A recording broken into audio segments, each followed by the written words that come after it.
मेरी दादी, जिन्हें मैं अम्मा कहकर पुकारती थी, काफी जिद्दी और अड़ियल थी।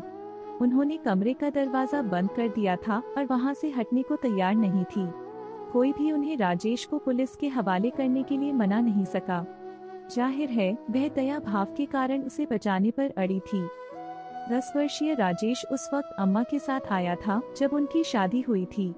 वह तब से वे उसकी अभिभावक थीं।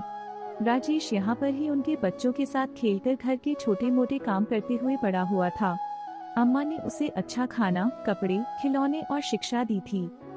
राजेश भी उनके प्रति समर्पित था। ऐसा उस दिन तक लगा था जिस दिन राजेश को मेरी माँ की सोने की चेन की चोरी करते हुए नहीं पकड़ा गया था।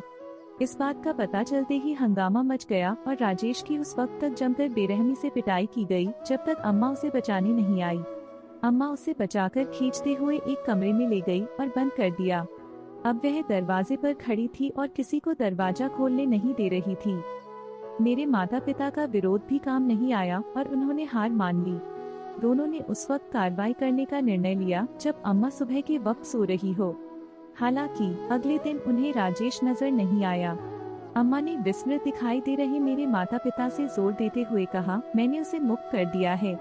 वह एक चोर पैदा नहीं हुआ था, आवश्यकता ने उसे ऐसा काम करने पर मजबूर किया है।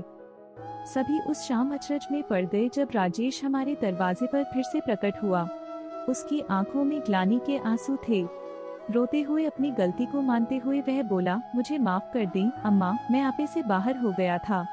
मैं अपनी बेटी का दाखिला एक अंग्रेजी माध्यम के स्कूल में कराना चाहता था।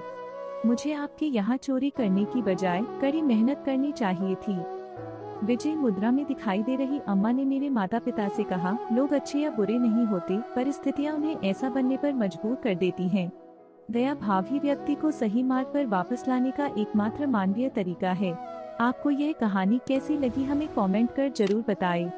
इसी तरह की अच्छी कहानियाँ आप यहाँ पर पढ़ सकते हैं।